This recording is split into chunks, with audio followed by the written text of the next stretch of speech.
ഇടുക്കി രൂപതയുടെ media coordinator father Jins telephone ലൈനിലുണ്ട്. Father Jins, ഈ സിനിമ നേരത്തെ തന്നെ ഏറെ ചർച്ച ചെയ്യപ്പെട്ട ഒന്നാണ്. ആ സിനിമ ഏറെ വിവാദവുമായ ഒന്നാണ്. എന്തായിരുന്നു ഇങ്ങനെയൊരു സിനിമ പ്രദർശിപ്പിക്കാൻ കാരണം?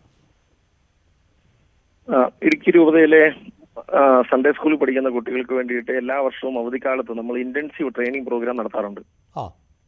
അതിന്റെ ഭാഗമായിട്ട് ഈ വർഷം ഏപ്രിൽ മാസം 2, 3, 4 തീയതികളിലായിട്ട് രൂപതയിലെ എല്ലാ ഇടവുകളിലും ഇന്റൻസീവ് ട്രെയിനിങ് പ്രോഗ്രാം നടത്തുകയുണ്ടായി. അതിൽ നമ്മൾ സാധാരണ ചെയ്യുന്നത് കുട്ടികൾക്ക് വേണ്ടി പ്രത്യേക പാഠപുസ്തകങ്ങൾ തയ്യാറാക്കുകയും റെലവന്റ് ആയിട്ടുള്ള വിഷയങ്ങൾ ചർച്ച ചെയ്ത് അവർക്ക് ബോധവൽക്കരണം നടത്തുകയും ചെയ്യുക എന്നുള്ളതാണ്. ഈ വർഷം 10, 11, 12 ക്ലാസ്സിലെ കുട്ടികൾക്ക് വേണ്ടി നമ്മൾ തയ്യാറാക്കിയിട്ടുള്ള ടെക്സ്റ്റ് ബുക്കിന്റെ പ്രമേയ വിഷയം പ്രണയമായിരുന്നു. ഈ വിഷയത്തെ കുറിച്ചാണ് നമ്മൾ ചർച്ച ചെയ്തത്. ആ വിഷയം തിരഞ്ഞെടുക്കാൻ വേണ്ടിയുള്ള കാരണം, ഈ സമീപകാലത്ത് കൗമാരക്കാരായിട്ടുള്ള കുട്ടികളുടെ പ്രണയ കുരുക്കിൽ വീണു പോവുകയും അതുവഴിയായിട്ട് അവരുടെ ജീവിതത്തിലും അവരുടെ കുടുംബങ്ങളിലൊക്കെ സങ്കീർണമായിട്ടുള്ള പല വിഷയങ്ങളും നടക്കുകയും ചെയ്യുന്ന ഒരു സാഹചര്യത്തിൽ ഈ വിഷയം വളരെ പ്രാധാന്യമുള്ളതാണ് എന്ന് കണ്ടുകൊണ്ടാണ് നമ്മൾ ഈ വിഷയം തിരഞ്ഞെടുത്തത്.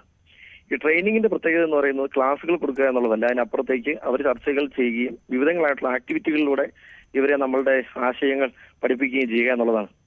അതിന്റെ ഭാഗമായിട്ട് ഇവർക്കൊരു സിനിമ കണ്ട് റിവ്യൂ തയ്യാറാക്കാൻ വേണ്ടിയിട്ടുള്ള ഒരു ആക്ടിവിറ്റി നമ്മൾ കൊടുക്കുകയുണ്ടായി. അതിനുവേണ്ടി കൊടുത്ത ഒരു സിനിമയാണ് കേരള സ്റ്റോറി എന്ന് പറയുന്നത്.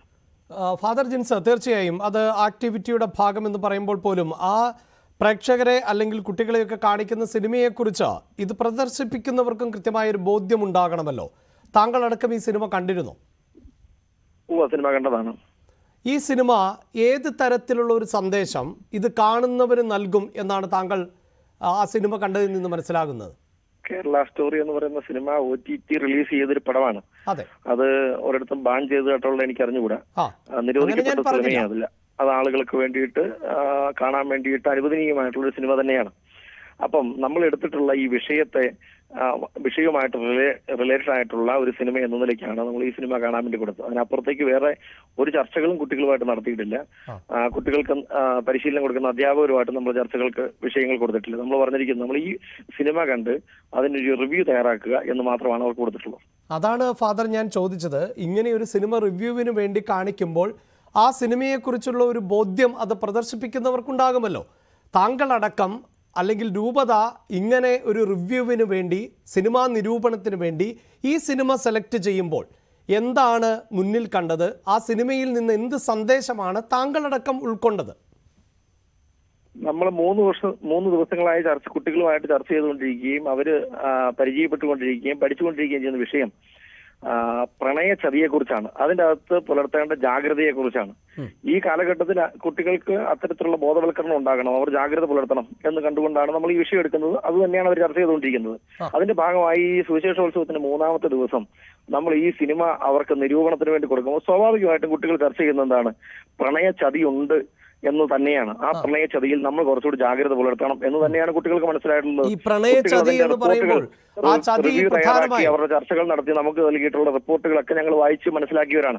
അതിന്റെ അകത്തൊക്കെ കുട്ടികൾ ഞങ്ങൾക്ക് എഴുതി തന്നിട്ടുള്ള റിപ്പോർട്ടും പ്രകാരം നാട്ടിൽ പ്രണയ ചതിയുണ്ട്, ഈ കാലഘട്ടത്തിൽ പ്രണയ കുരുക്കുകളാണ് നമ്മുടെ മുമ്പിലുള്ളത്, അതിനെക്കുറിച്ച് ജാഗ്രത പുലർത്താൻ വേണ്ടിയിട്ടുള്ള ബോധവും നമുക്ക് ഉണ്ടാകണം എന്ന് തന്നെയാണ് കുട്ടികൾക്ക് മനസ്സിലായിട്ടുള്ളത്. തീർച്ചയായും. ഫാദർ, അവിടെ ഒരു സംശയം കൂടി. താങ്കൾ ഉപയോഗിക്കുന്ന വാക്ക് പ്രണയ ചതിയുണ്ട് എന്നുള്ളതാണ്. അത് സ്വന്തം മതത്തിൽ നിന്നും അത്തരം പ്രണയച്ചതികൾ ഉണ്ടാകാം. പക്ഷെ ഈ സിനിമയുടെ പ്രമേയം അങ്ങനെയല്ലല്ലോ. അപ്പോൾ അങ്ങനെ ഒരു സന്ദേശം, അതായത് ഇതര മതത്തിൽ നിന്ന് അല്ലെങ്കിൽ ഇസ്ലാം മതത്തിൽ നിന്നുള്ളവർ ബോധപൂർവമായ പ്രണയച്ചതികൾ സൃഷ്ടിക്കുന്നു എന്ന് തന്നെയാണോ വിലയിരുത്തിക്കൊണ്ടാണോ ഇത് കുട്ടികളെ കാണിച്ചത്? ഒരാള് പ്രണയിക്കുന്നു, രണ്ടുപേര് തമ്മിൽ പ്രണയിക്കുന്നതിന് കാരണം അവർ ഒന്നിച്ച് ജീവിക്കാൻ വേണ്ടി കുടുംബം പടുത്തുയർത്താൻ വേണ്ടിയിട്ടൊക്കെയുള്ള ഭാഗമായിട്ടാണ് പ്രണയം നടക്കുന്നത്. അങ്ങനെയല്ലേ ഒരാൾ സാധാരണ പ്രണയിക്കുന്നത്? അങ്ങനെയാണല്ലോ. അതിന് വിപരീതമായിട്ടുള്ള പ്രണയം ചതിയല്ലേ? അതിന് വിപരീതമായിട്ട് നടക്കുന്നതൊക്കെ പ്രണയ കുരുക്കുന്നല്ലേ അതിനെ വിശേഷിപ്പിക്കേണ്ടത്? അതിനെ പിന്നെന്താണ് നമ്മൾ വിശേഷിപ്പിക്കുക? അല്ല, ഞാൻ അതാണ് താങ്കളോട് ചോദിച്ചത്. ഈ പ്രണയക്കുരുക്കുമായി ബന്ധപ്പെട്ട സിനിമകൾ നിരവധിയുണ്ട്.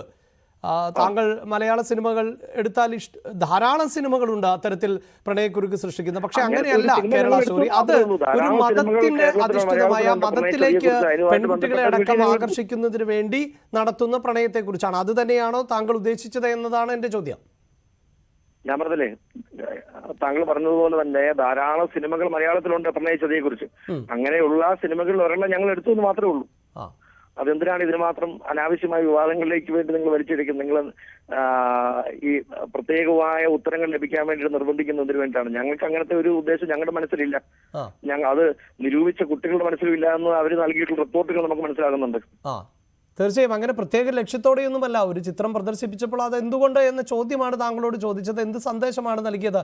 ഇതൊരു രൂപതയുടെ നിലപാടാണോ ഇത്തരത്തിലുള്ള ചിത്രങ്ങൾ കൂടുതലായി കുട്ടികളെ കാണിക്കേണ്ടതുണ്ട്? ഇത്തരം പ്രദർശനങ്ങളിൽ നിലപാടല്ല.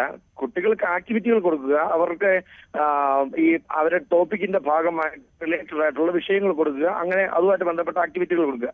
അതിന്റെ ഭാഗമായിട്ട് പുസ്തക കമ്മിറ്റി തയ്യാറാക്കിയിട്ടുള്ള ഒരു ആക്ടിവിറ്റി.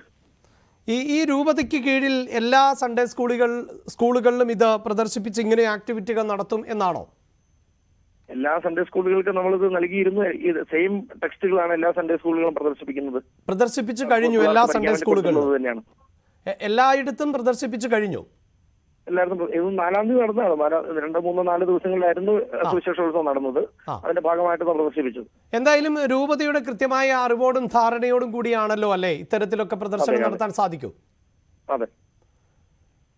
ഇതിൽ ഈ വാലുവേഷനൊക്കെ കഴിഞ്ഞോ? കുട്ടികൾ എങ്ങനെയാണ് പൊതുവെ നിരീക്ഷിച്ചതും നിരൂപണം തയ്യാറാക്കിയതും? നമുക്ക് അവരുടെ റിപ്പോർട്ടുകളൊക്കെ കിട്ടുന്നുണ്ട്. ഇപ്പൊ ഇത്രയും ദിവസങ്ങൾ കഴിഞ്ഞല്ലോ, നമുക്ക് ഇവരുടെ റിപ്പോർട്ടുകളൊക്കെ കിട്ടണം. അതാ ഞാൻ പറഞ്ഞത്. റിപ്പോർട്ടുകളിൽ നമുക്ക് മനസ്സിലാകുന്നത് ഈ പറയുന്ന പോലത്തെ ആശങ്കകളൊന്നും അല്ല കുട്ടികൾ പ്രദർശിപ്പിച്ചിട്ടുള്ളത്. കുട്ടികൾക്ക് 3 ദിവസം നമ്മൾ നൽകിയ ട്രെയിനിങ്ങിന്റെ ഭാഗമായിട്ട് നടത്തിയിട്ടുള്ള ഈ സിനിമാ നിരൂപണത്തിൽ അവര് നമുക്ക് വേണ്ടി നൽകിയിട്ടുള്ള റിപ്പോർട്ടിനകത്തെല്ലാം നമുക്ക് വായിച്ച് മനസ്സിലാക്കുന്നത് അവർക്ക് ബോധ്യം വന്നിട്ടുണ്ട്. നാട്ടിൽ പ്രണയ ചതിയുണ്ടെന്ന്, പ്രണയ കുരുക്കുണ്ടെന്ന് ബോധ്യം വന്നിട്ടുണ്ട്. അത് നമ്മൾ അതിന്റെ അകത്ത് ജാഗ്രത പുലർത്തണം എന്ന് അവർക്ക് ബോധ്യപ്പെട്ടിരിക്കുന്നു. ഒപ്പം അവസാനമായി, അതായത് ഈ പ്രണയ ചതിയെക്കുറിച്ച് മാത്രമേ രൂപതയ്ക്കും ആശങ്കയുള്ളൂ. അത് മറ്റു മതത്തിലേക്കുള്ള ലവ് ജിഹാദിന്റെ ഭാഗമായുള്ള പ്രണയചതി എന്നൊന്നുമുള്ള ആശങ്കയും വിലയിരുത്തലുമില്ല എന്നുകൂടിയാണോ? ഇല്ലില്ല. ഒരു മതവുമായിട്ടോ വിശ്വാസപരമായിട്ടുള്ള ഒരു വിഷയങ്ങളും ഈ ടെസ്റ്റിന് ചർച്ച ചെയ്തിട്ടില്ല. വളരെയധികം നന്ദി ഫാദർ ജിൻസ് ഞങ്ങളോട് പ്രതികരിച്ചതിന്.